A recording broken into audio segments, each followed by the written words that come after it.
मेरे बच्चों देखते हैं क्वेश्चन नंबर 14। अगेन काफी इंटरेस्टिंग और इंपॉर्टेंट क्वेश्चन है। क्वेश्चन में कहा गया है कि find the coordinate of the foot of perpendicular from the point -13 to the line. इस लाइन प्यारे बच्चों हमें क्या निकालना है? फुट ऑफ परपेंडिकुलर निकालने हैं फ्रॉम द पॉइंट, इस पॉइंट से, टू द लाइन, इस लाइन पे।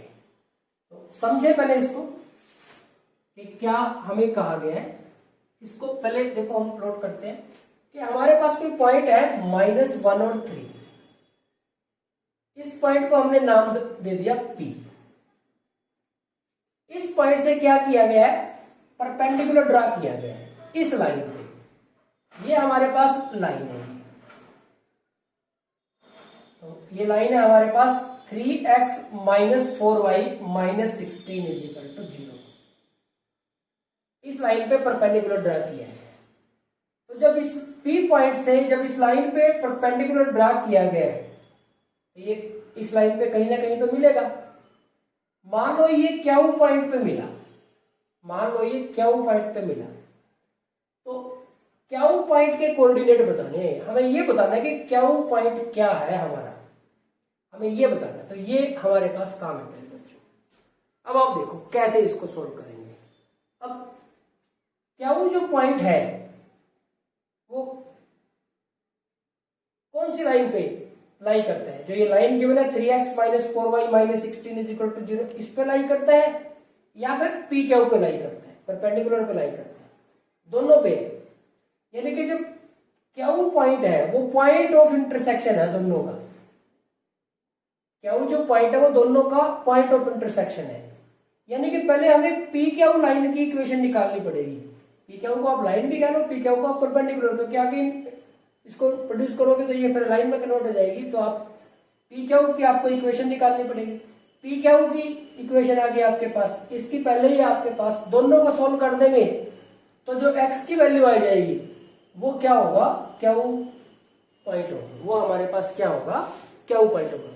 यानी कि जैसे हम 10th क्लास में करते थे ना, 2x + 3y = 6 और x + 5y = 10, इसको हम सोल्व करते थे। तो इससे जो x और y की वैल्यू आती थी,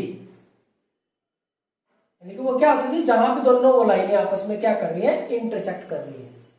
हम ग्राफ बनाते थे ना, जैसे ये और ये, तो ये जो वैल्यू आई है वो दोनों का पॉइंट ऑफ इंटरसेक्शन है। यहां से हम x निकालते थे, यहां से हम y निकालते थे। तो इस तरह से हमारे पास तो पॉइंट ऑफ इंटरसेक्शन आ जाएगा। तो इस तरह से ग्राफ हमने 10th क्लास में बहुत सारे इस तरह के क्वेश्चन किए कि ये जो पॉइंट है वो पॉइंट ऑफ इंटरसेक्शन पे यहां जाते थे तो x की वैल्यू आ जाएगी और यहां जाएंगे तो y की वैल्यू, यानी कि पॉइंट ऑफ इंटरसेक्शन है।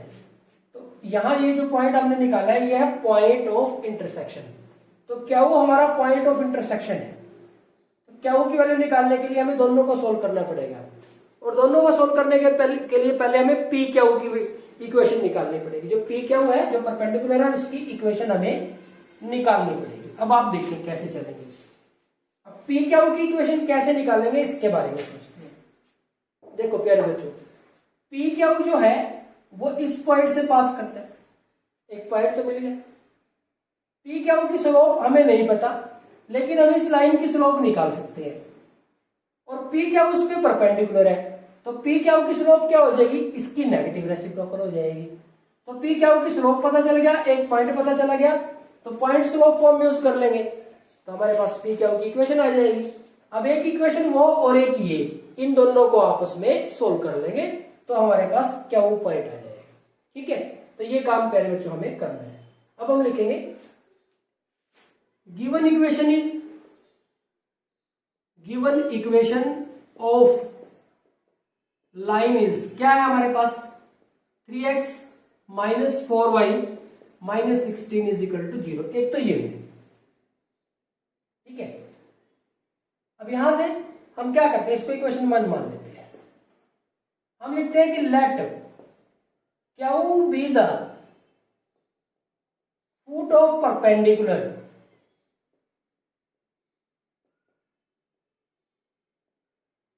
From point P -13 to the line क्या 3x minus 4y minus 16 is equal to 0। तो क्यू को हमने फुट ऑफ परपेंडिकुलर कह दिया, तो क्यू पॉइंट हमें निकालना है। अब क्यू जो पॉइंट है वो पॉइंट ऑफ इंटरसेक्शन है इन दोनों का। तो पहले इसकी स्लोप निकाल, यहां से हम इसको लिख सकते हैं 3x minus 16 is equal to 4y, या 4y is equal to 3x minus 16 और y इज इक्वल टू 4 से डिवाइड कर दिया, 3 डिवाइड बाई 4x, और इसको 4 से डिवाइड करेंगे तो 4 आ जाएगा। तो ये हमारे पास लाइन की इक्वेशन आ गई स्लोप इंटरसेप्ट फॉर्म में। जब इसको y is equal to mx plus c के साथ कंपेयर करेंगे तो slope of line that is equal to 3/4। अब हम लिखेंगे since PQ is perpendicular to given line 1, so slope of PQ की स्लोप क्या होगी, इसकी negative reciprocal -4/3। Also PQ passes through point P कितना है -1,3। So equation of perpendicular PQ is y minus y1 is equal to m into x minus x1। y minus y1 3, m minus 4/3, x minus x1 +1, ये हो गया 3y minus 9, तो ये minus के 4x और -4, ये इधर आ जाएगा 4x प्लस 3y, माइनस के 4 और प्लस के 9, तो 4x plus 3y that is equal to 5। इसको 2 लिख दिया हमने।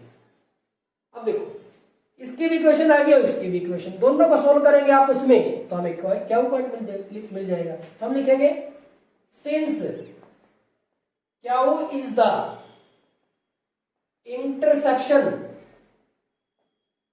of line 1 and line 2। Line 1 और लाइन 2, लाइन 1 हमने किसको माना इसको, और लाइन 2 ये है हमारे पास, तो दोनों का इंटरसेक्शन है तो दोनों को आपस में सोल्व कर देंगे। Q is the intersection, यानी कि आप इसको ठीक ढंग से लिखना चाहो तो इस तरह से लिख सकते हो कि Q is the point of intersection of line 1 and line 2। so solving equation 1 and equation 2, equation 1 और 2 को सोल्व कर दिया। इक्वेशन 1 को देखो हम कैसे लिखेंगे, इसको लिख दिया हमने 3x minus 4y is equal to 16, constant इधर ले आए 1 को, और 2 है हमारे पास 4x plus 3y is equal to 5, ये 2 है हमारे पास। तो इसको हमने 4 से मल्टीप्लाई कर दिया और इसको 3 से कर दिया। इसको जब 4 से मल्टीप्लाई किया तो ये हो गया 12x minus 16y that is equal to 64, और इसको जब 3 से किया तो ये 12x plus 9y that is equal to 15, minus minus और माइनस, तो ये इसके साथ कैंसिल हो गया। 16 और 9 25 हो गए माइनस के,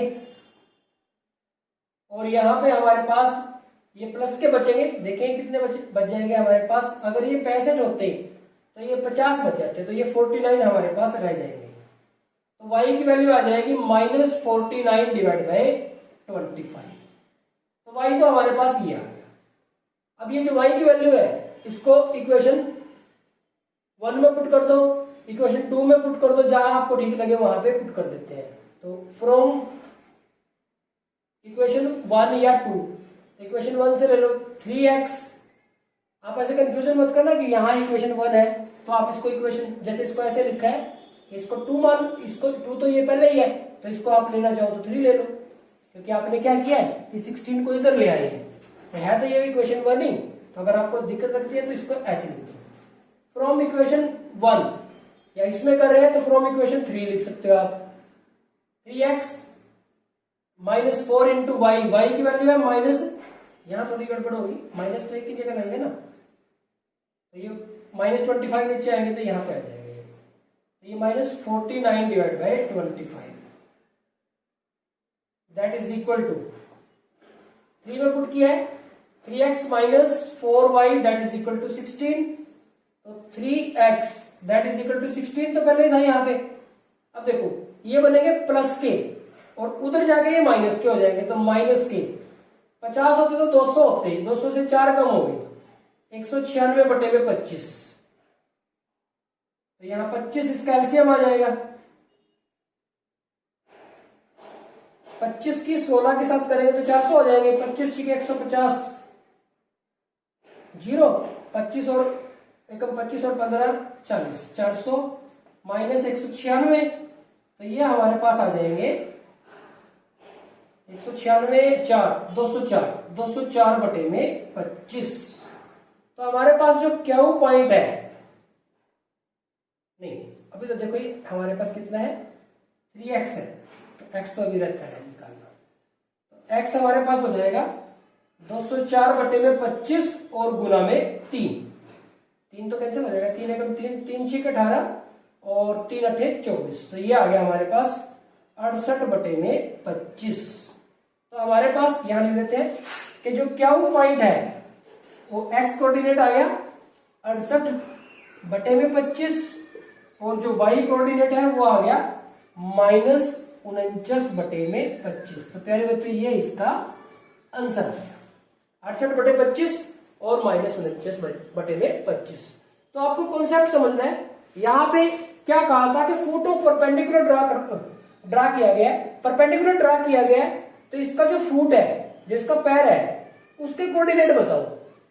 अब देखो हमारे पास इस लाइन की इक्वेशन गिवन है, इस लाइन की इक्वेशन हम निकाल सकते हैं क्योंकि एक पॉइंट तो दिया है, इसकी स्लोप निकाल के उसका नेगेटिव रेसिप्रोकल कर देंगे तो इसकी स्लोप आ जाएगी, तो इस लाइन की इक्वेशन आ गई।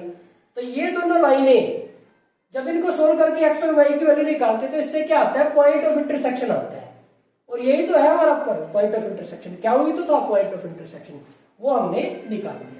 तो प्यारे बच्चों ये हो गया हमारे पास question number 14। Thank you very much.